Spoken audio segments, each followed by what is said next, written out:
So after the Springboks pulled off the win at the Stade de France, they move on to yet again another November international. This one up against the Italians, a side that they have already met twice this year, winning both matches, and now we will see many changes compared to that match up against the French. It is myself and it is Vic from Vik&Wern Sports Chat. First of all, mate, massive win over France. That one's got to feel good for a South African in this case. I think this is the biggest win of the rugby year for us. I think it's even bigger than the win that when we beat you guys, New Zealand, in Wellington, because of the whole red card situation, stuff like that. I thought it was massive. I was very impressed. Second half was phenomenal. No, I thought it was a good win. And and it's always good to shut the French up because they were chirping a lot the whole week of revenge. Bloody revenge, man. The second half for the Boks, like you said, it was game-changing in that matchup, similar to what we saw in that second half up against the Kiwis, how something just seemed to click. And it was that final kind of 15, 20 minutes where the Boks just stepped up a gear. And I mentioned about it at the time. When the red card was given to Ludiache, it almost seemed like France had gotten it because they dropped their tempo. And that's where Sio Kolisi, after the game, he kind of said it best, that was what motivated them. They've already played with 14 before, and they were ready for that type of challenge, and they certainly stepped up for it. I agree with you with that. When that occurred, that red card, it's kind of like the South Africans, we kind of like that when we do it to ourselves as well. Rassie's very good at that. It's like everybody in the world's against us, World Rugby's against us. He kind of promotes that all the time to get the boys up for it. It's like we're always fighting against everybody. And I just think, I can imagine what he said at halftime. Look, they're trying to cheat us, boys. They take that's exactly what he was saying. We got to get up for it. And no, it was good. Okay, the yellow card from the French helped us as well there because that's when everything happened. When it was 14-14, you saw the Springboks kind of put the pedal to the metal and we made the difference in that minute. But a great win. I mean, look at and it was 15 points, which did help in the world ranking. And you look at that front row and what they were able to do early on in the contest. Maybe not quite as much as Rassie wanted. We did see Vik&Wern taken off the field early on. So there are question marks around where he sits now in terms of the prop and department. So for yourself, have you selected Vik&Wern for Rassie's front row here? You have? Yes, I think he gets another chance against Italy. I've gone Vik&Wern, Johan Grobler, and Thomas du Toit. I've gone with those three. Oh, okay, so making quite a few switches compared to what we saw in the last match. Yeah, I know we had Thomas du Toit off the bench last week. Vik&Wern did start, but I think we'll go that because we do need to give Malcolm Marx that rest. Oh, so does that mean you've gone with Marco van Staden as your 16? Yes. All right, fair enough. Something that Rassie may look at doing. But for myself, I have stuck with Malcolm Marx in the number 2 jersey. I've gone Vik&Wern number 1 and actually Wilco Low as that number 3. I feel like if Rassie wasn't quite happy with Vik&Wern's scrummaging, who better to put in a front row with him than Wilco Low? A man who just seems to be able to dominate scrums when he makes his way off the bench or when he starts in a Springbok kit. Malcolm Marx, he was my man of the match in the game up against the French. I know that Sasha ended up receiving it, but Malcolm Marx, he hardly put a foot wrong throughout that 80 minutes. He had his lineouts accurate. He was able to get crucial turnovers in the breakdown, tackling machine. He was strong at scrum time too. So, yeah, I was definitely giving it to Marx. Don't get me wrong. Sasha had a great finish to the match, and that seemed to actually improve a lot more when we saw Marty Libok make his way off of the bench. But early on, I just don't think they were playing Sasha's style with that up and under type of matchup rather than allowing the young man to really show off his skills. I agree. And I also think at the moment, everybody in World Rugby, Sasha's the new shiny toy. You know what I mean? Don't get me wrong, he played well. But look, had he made his kicks at the beginning, the game would have been a lot different in any case. Because, I mean, we missed the conversion. We missed 2 penalties. That's 8 points there that we let slide. And I do agree. I thought Malcolm Marx is phenomenal. And my Caleb Clark, because I know you like Caleb Clark. I thought Damien Delinda again was sensational, especially him and Jesse Krill in those spots. Their defense was really needed when we went down to 14 guys. Yeah, and that was probably exactly why Rassie did go with those experienced heads in that department. But front row, already we're making a couple switches. We will move on to the locking duo now, and I have made 2 switches compared to what we did see in that last contest. Of course, we are going to have one. We'll discuss Ludiache in just a moment. But for myself, I've gone number 4, Jean Klein. So he hasn't had any Springbok minutes in quite some time, but he is in the squad. You'd assume that Rassie will give him an opportunity either in this game or perhaps up against Wales in the final match. Ebenezer, I don't think needs to play in this game. I think that he's proven himself enough. And also, we've got to remember those games in July, the Italians targeted Etzebeth. They were trying to really smash him throughout those contests. So I just don't think you need to risk an Etzebeth injury here when you've got that matchup up against Ireland just around the corner. Yes, Ireland maybe haven't looked their flashiest in their first 2 games, but you know for an absolute fact they will be up for the challenge up against South Africa. So you need your best in that locking duo. Some are debating whether or not that is still Etzebeth, but I think experience buys him that number 4 jersey for that matchup. And number 5, I would say at the moment one of the best, and that is Ruan Nokia. He has been absolutely phenomenal throughout the last couple of years. He's been stepping up massively for the Springboks. So Klein and Nokia, they are my locking duo. I've gone with Nokia on the 5 as well. I've got Archie starting this one because I've got John Klein on the bench. Look, like you said, a lot of people, there's a lot of discussion. He's even still as good as he was. I think even is as good as he always was. I just think Ruan Nokia, Archie Snyman, Lutioka, I think they were not as good. And they've stepped up to his level. It's not like he's come down. I think more that they've gone up to his level and not that he's come down a level. That's kind of what I see. Now, those are my 2. I would go Archie Snyman and Ruan Nokia. So I guess now we have to talk about it, because if we don't, of course, it will be asked. But Lutiaga, there's no report as of yet at the time of filming this what he's going to receive. In your opinion, knowing the way that these are normally handed out in terms of suspensions and whatnot, where do you see him sitting at? Do you see him playing at all throughout November, or do you think he's gone? Look, I think because of some of the decisions that they've made. I mean, they gave, what's his name, 8 games or whatever. I mean, I think it's a 3-game suspension. I think it is. Do I think it's correct? That's a different story. But I think he'll get 3 games. I don't think we see him in November anymore. Yeah, and definitely not going to see him in this game up against Italy or Ireland. It was given as a direct red card, wasn't it? It was permanent red rather than the 20-minute, which is quite an interesting one too. I know that one's really split the opinions in terms of whether or not it was bad enough to be substantial for that card. But at the end of the day, I think, like we discussed beforehand, Rassie, as much as it will be annoying about Ludiaga, look at the depth he's got at the moment in the locks. Like, they've got 4 world-class options outside of Ludiaga. How many sides around the world can say that? When they lose a player to suspension, you've still got more than just the 2 in the starting lineup and a man off the bench worth of world-class players. Look, I think Ludiaga might be lucky. Maybe it's only a 2-game because he's not that kind of player. You know, had this been Jasper Visser, we know it would have been 5 games because it would have been like, oh, he did it once already, he's going to do it again. But I just felt you could see it in he was shocked that he got the straight red card himself because there was no malice in it or anything like that. But when you saw it live, not on the slow-mo, I said to Vern, this is definitely yellow. They're going to upgrade this to red maybe later. But that they went on the field, wasting all that time straight to red, where World Rugby has said, we want the game to flow. So give him a yellow card and we'll check it on the TMO afterwards and stuff like that. It was surprising to me that they basically stopped the clock and they discussed it on the field. That was the big surprise for me.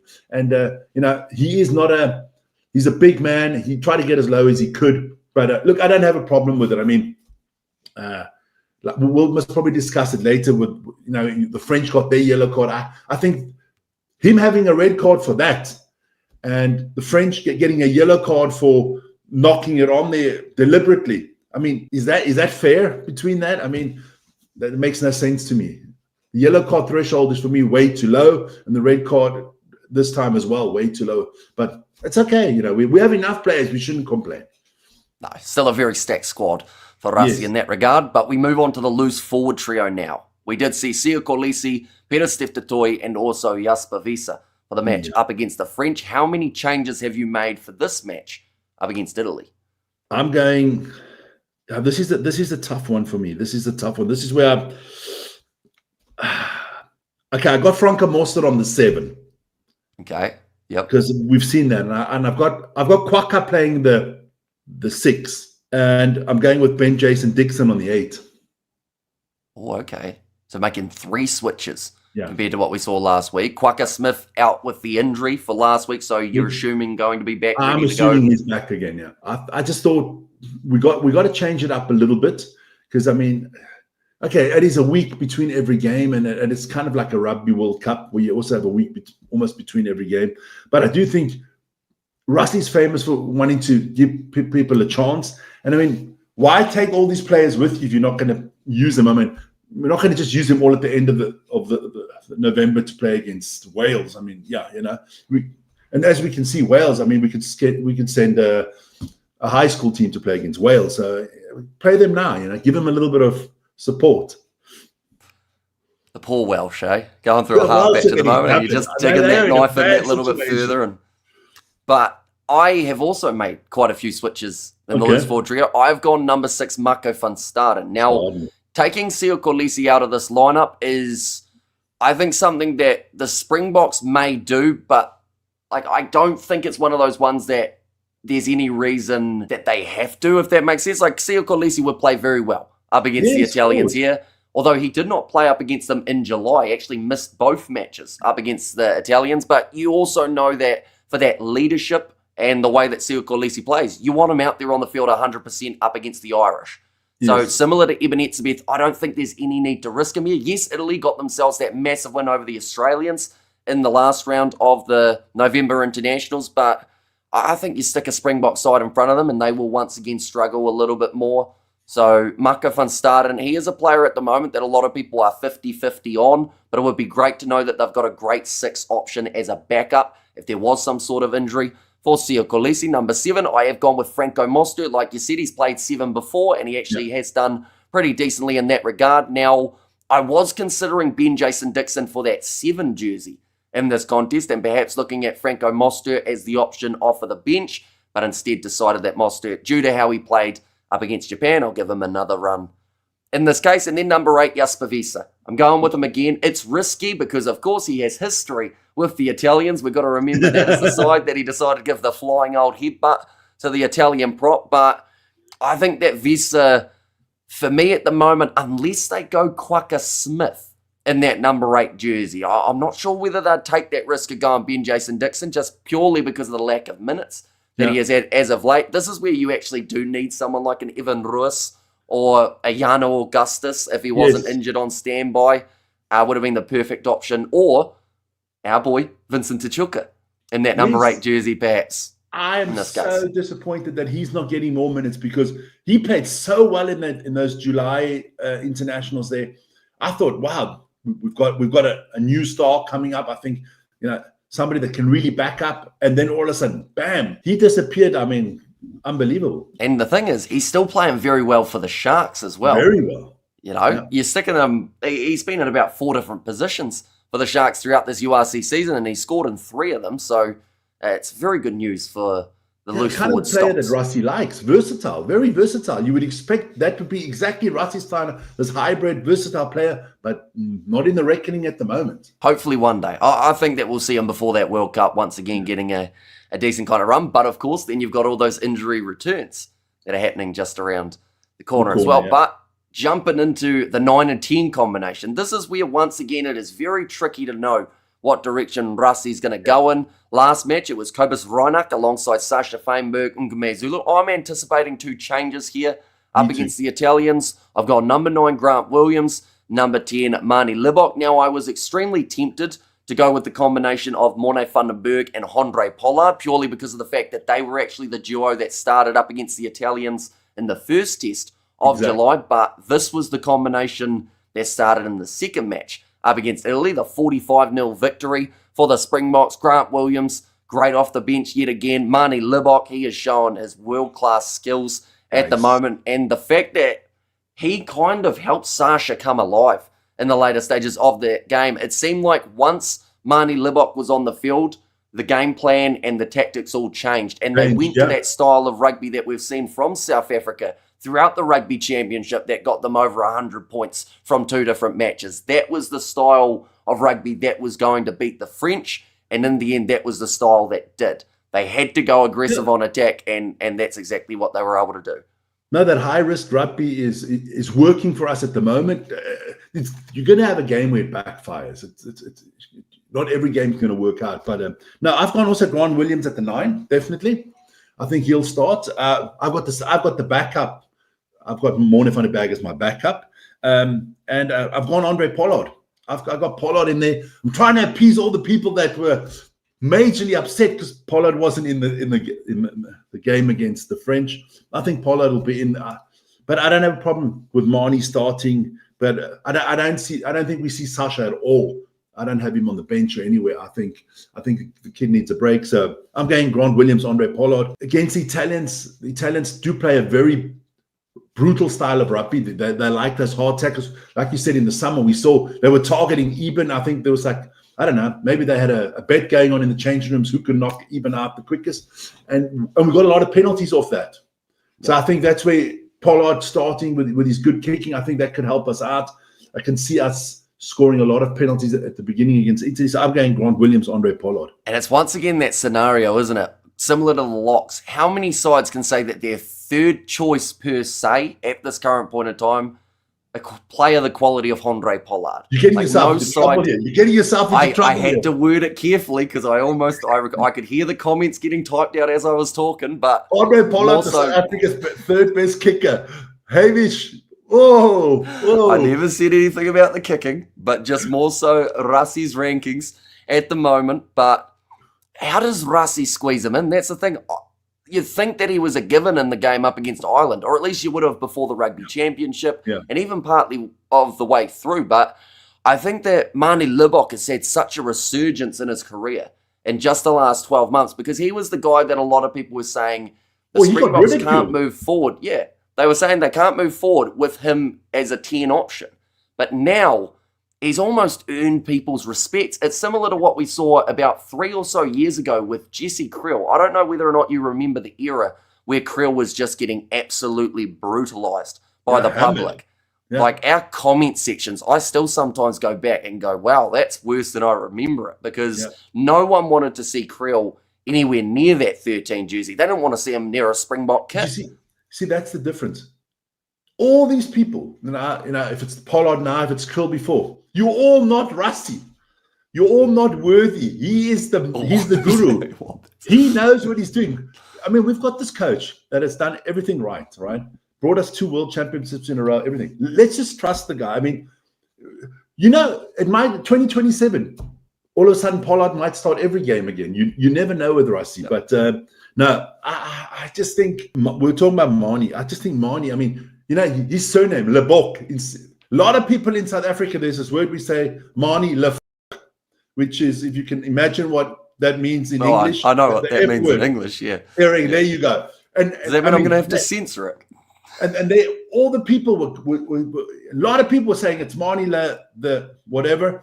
And I felt, since he made that decision, since he came out and said, listen, I'm leaving the Stormers, I'm going off to Japan. I think like a weight has fallen off this man's shoulders. He's just come alive since then. He's been phenomenal. He's been one of South Africa's best players in the last 12 months. And I also do think that hearing the words from Rassie, I'm backing Libbok as well, definitely did help him because when people turn their back on him, Rassie the whole time through has said, he's still our guy. We're still going to be picking him. Whether you guys want him to be in there or not, he is still going to be selected. And to have that level of faith in a player, obviously he's seen his potential and he was obviously right because at the moment, Libbok is pretty hard to deny being in that Springbok squad. But we will move on to the midfield combination. This is where it gets a little bit more tricky because the normal stock standard duo of Damian Dialendi and Jesse Kriel, I think they're going to get a little bit of a break in this game here up against the Italians. So who have you selected instead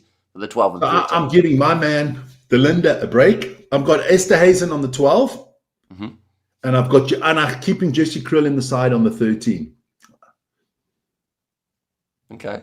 I wasn't expecting that, I'll be honest. I thought you were going different direction there. I'm getting Andre Esterhazen and Jesse Kriel. It's difficult because you would want Andre Esterhazen basically on the bench because of that hybrid flanker position that he can play. But now I'm going Andre Esterhuizen and Jesse Kriel for my two centers there. Alrighty, so for myself, I have also gone with Andre Esterhuizen as that number 12. He seems to not have much out there on the field that he can't do at the moment. He's brilliant in the jackal. We've learned that from watching him as a loose forward for the Springboks. He's also a dangerous, powerful ball runner. Partners very nicely with a few of those other men in the Springbok backline. Number 13, this is where I've gone with Canan Moodie. Feel like we are going to see him feature at some stage and in some way up against the Italians, whether or not that's off the bench or perhaps moving back out onto the wing like he was playing earlier on in the year. But I think that him and Andre Esterhuizen, it is certainly a dangerous duo in that midfield combination. It's actually what South Africa went with in that second match up against the Italians as well. So at the moment, my first four of the back line are actually identical to what we saw up against Italy last time. So I'm trying to build some sort of cohesion and a little bit of consistency in there too. But yeah, overall, once again, whoever they select, it's going to be pretty dangerous for the Boks as well. Andre Esterhuizen, I think, is just, I mean, he was very unlucky. I mean, he's 31 years old. If you look at him now, the way he's playing, he should have way more caps. But I mean, he's just been unlucky with all the good players that has been in front of him. Yeah, and now he's getting his chance. And I mean, I think he's one of the players that is nailed on for that World Cup because he is such a versatile player. I think he doesn't have to worry if he keeps this up. This projection, I think he doesn't have to worry that he's not on the plane to Australia. He had that patch at the Harlequins, didn't he? How everyone each and every year was saying how strong of a player he was and that he should have been given some sort of opportunity in that Springbok kit. And, you know, to his credit, even in a side that did seem like they had confirmed centres, he has still proven why he definitely should be there. He's been able to step up to the level that was expected and actually go above that because of the fact that he's offered that hybrid type of player. And in fact, this is a controversial one, but I would argue that had he not offered that hybrid loose forward position, probably struggling for minutes in some regards because of the fact that they've got Damian de Allende. Don't get me wrong, he'd probably be the backup 12, but that's also where we would have seen maybe someone like a Lukhanyo, or they might have looked in a different direction for the 12, but Andre Esterhuizen certainly earning his spot into the Springboks starting lineup. But we move on to the back three now. For myself, I've gone number 11, Ethan Hooker, number 14, Edwill van der Merwe, and number 15, Damian Willemse. I thought Willemse was a little bit quiet in the game up against the French. I do see him being a lot more busy in this game up against the Italians. Also with Mani Libbok in that 10 jersey, I think that also allows Damian Willemse to play his natural attacking game. We should also mention he's another option in that number 12 jersey. We didn't even mention him throughout that last segment. But Edwill van der Merwe, he's great under a high ball. I do really want to see him get some sort of minutes here. And honestly, if there was an injury to Kurtley Arendse or Cheslin Colby, for me, he's that next guy you'd throw in. Even though Ethan Hooker's been getting a lot of game time and Rassie would probably go in that direction, I do think that Edwill van der Merwe's been incredibly underrated for what he's been able to do when given those opportunities. And then Ethan Hooker, I would still have him out on the left wing for this contest. He did great up against the ABs, and I think that in a game up against Italy here, he'd probably really thrive in this type of environment. I agree with you with Ethan Hooker. I've got Ethan Hooker definitely on the 11th spot for me. I've gone Canan Moodie on the 14. Oh, okay. I put him in the 14. He's played that a few times. I've got him there. And then I've got Willemse on the 15, obviously. I could have put Canan Moodie instead of JC Kriel and Edwill van der Merwe. Yeah, it's not easy. I mean, it's not what I would pick. I'm trying to predict what Rassie's going to do, so it's difficult. But no, I'll go Ethan Hooker, Canan Moodie, Damon Willemse on those three spots. It is very difficult because it's very easy as well to go back to what you want to see. Like for myself, Edwill van der Merwe, because he did score twice up against the Italians last match that they played straight away, I go, well, he's one of the first names on the sheet. Of course, if we were going with the strongest lineup, you're probably looking at, once again, Cheslin Colby being out on that right wing side, but they want to rest him, I would think, getting into that next game up against the Irish. But spoiled for choice, once again. Spoiled for choice, definitely. In the Springbok squad. But we move on to the bench. Now, there is no Andre Esterhuizen off of the bench in this contest, which means we are either going to have a 5-3 or a 6-2. There is no 5.5 or anything like that at the moment. So 6-2 or 5-3 here? I'm going 5-3. Going 5-3. I have also gone with a 5-3. Now, interestingly enough, the 2 times that they played Italy throughout the July internationals, one game a 6-2, one game a 5-3. So pretty hard to tell what Rassie will go with here. But in the front row department, who have you got as your replacements in this match? So I got Marco van Staden. Yep. Gerard Steenkamp. Mm-hmm. And I got Bongi in there as well.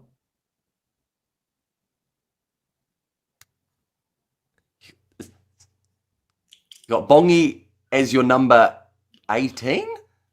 Well, he could. No, I just got those 3. I got Marco van Staden as my 18, actually.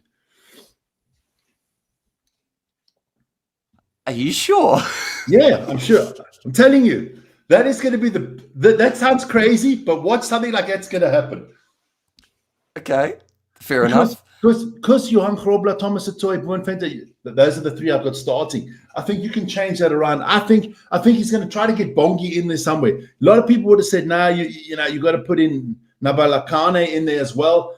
I don't know. I'm spoiled. I know it doesn't. From a mathematical point, it doesn't work out. I know that. Yeah, you're very right about that. On paper, it doesn't work. But listen here, on paper, how many times has Rassie's teams not worked? I mean, he does love a curveball. There's normally one per lineup, and putting having 2 replacement hookers off the bench in the front row would certainly be just that. I will let you know for myself, I guess I've kind of done a bit of the same. I've got 2 replacement tight head props, but I've got one playing as a loose head in this contest. Yeah, Johan Grobler as my 16, Thomas de Toy at 17, so giving Gerhard Stennekamp a bit of a break, only because I keep on butchering his name, so it's easier not to put him in the side. And then number 18, Zachary Porfin as my number 18 option. Having him alongside Thomas de Toy, I think would be dangerous in the scrummaging department. Give a little bit more confidence to Johan Grobler off of the bench as well. I was thinking of Porfin all the time. I think Rassie loves Bongi. I really do. I think he is, because how many times have we written off this man? Everybody in South Africa has written, and then Rassie puts him in the squad. Now everybody's writing him off again.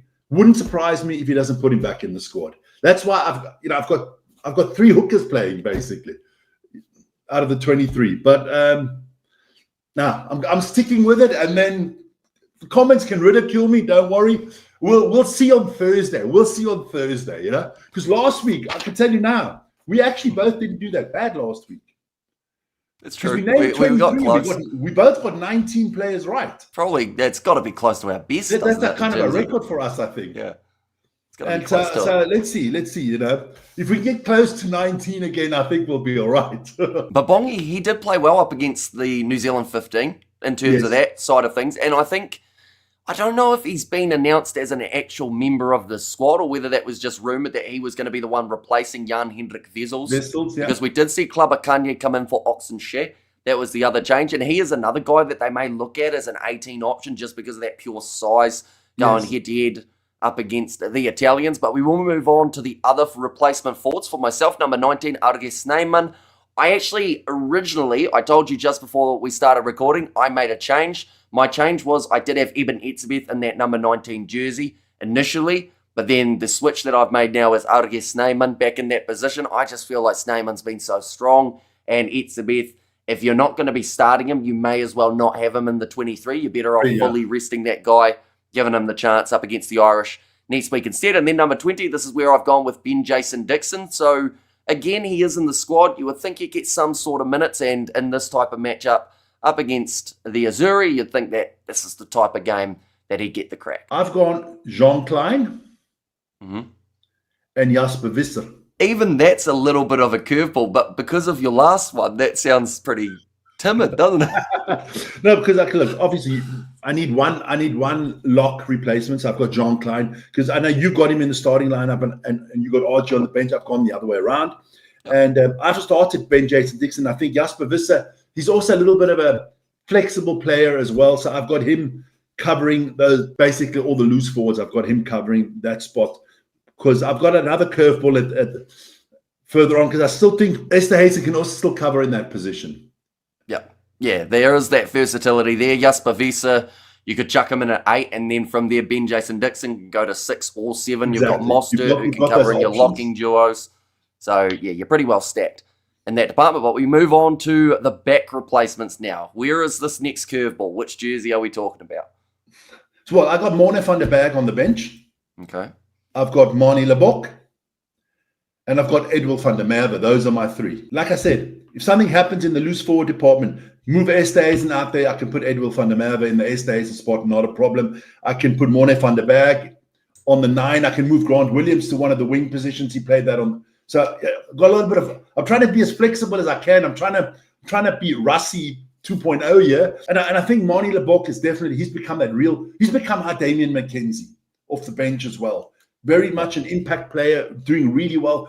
I mean, his crossfield kicks are phenomenal. So, I mean, he could start easily as well, and Andre Pollard, for me, could be on the bench. But I think we'll have Manie on the bench. So I got Morne van der Berg deserves a game. So I'll go van der Berg, Lebok, and van der Merwe. And I do think that throughout the Rugby Championship, it was kind of that battle of who was the best impact back out of Manie Lebok or Damian McKenzie. So both men have been able to play that role very well. For myself, I've gone number 21, Morne van den Berg.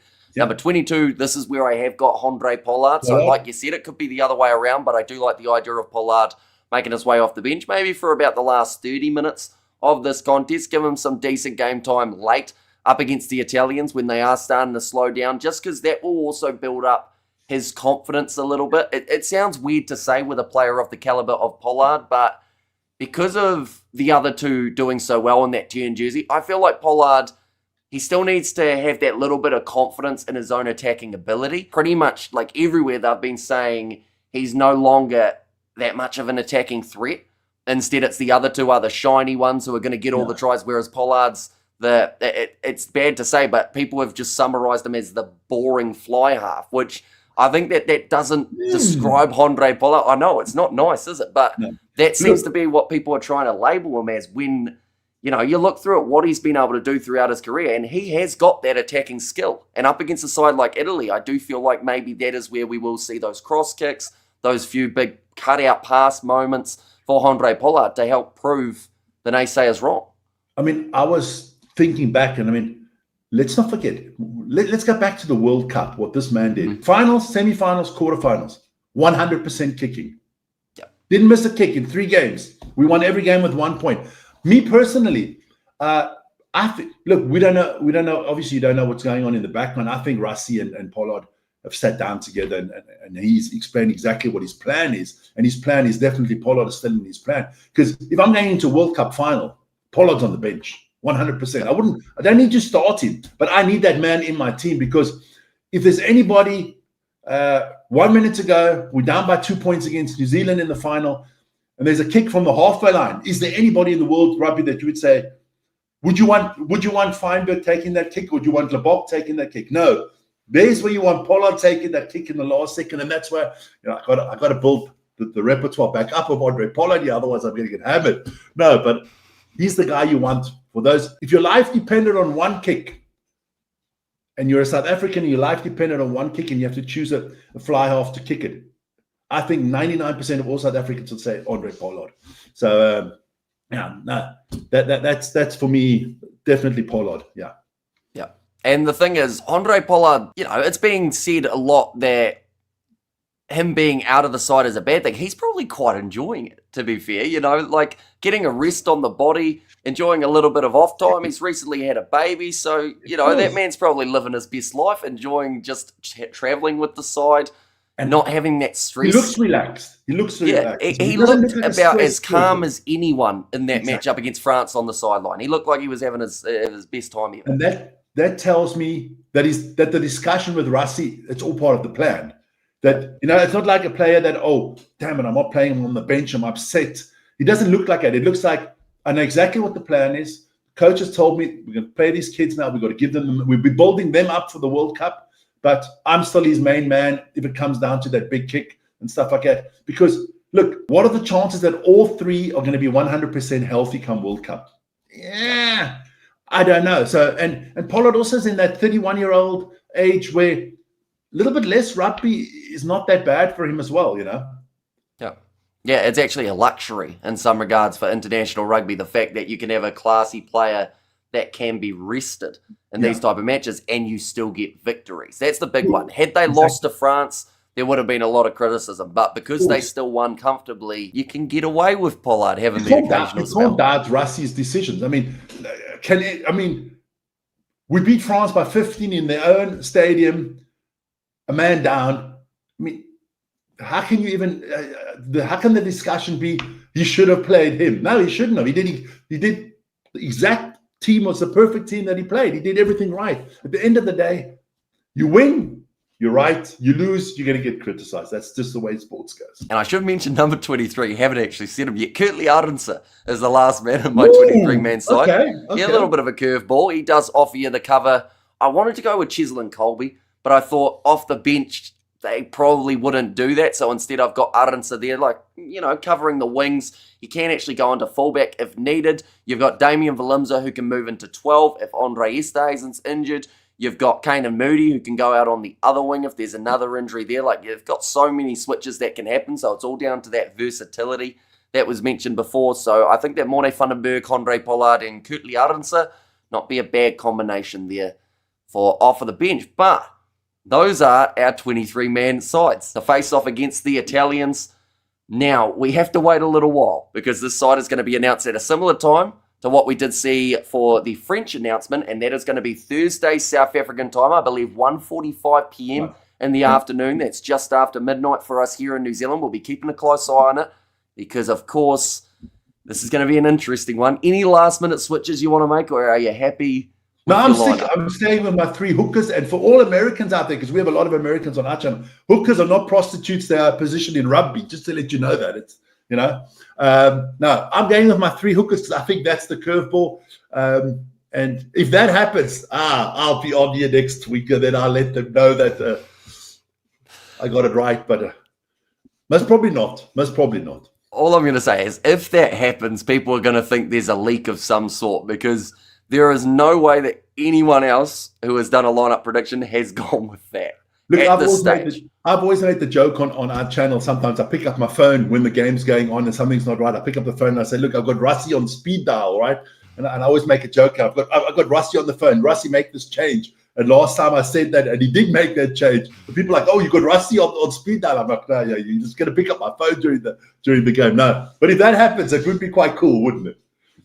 It would be. And I would have a lot of questions, including who's going to win that next World Cup, because obviously you got that insight. Well, I know that already. I guaranteed it, man. But yeah, we will find out whether or not it is right. But also, ladies and gents, if you haven't already, be sure to check out Vik&Wern's YouTube channel. They have been growing at a hugely rapid pace, up to 110,000 subscribers. Yeah, they've been doing all sports all around the world, including the Across the Pond series that's doing extremely well, I will mention as well. Where they do kind of dive into all the American sports, but also covering the rugby and everything else along those lines as well. But nonetheless, thank you all very much for tuning in. Of course, do let us know who you think Rassie will be selecting for his lineup. But nonetheless, thank you all very much for tuning in, and we will see you all for the next one. Have a good one.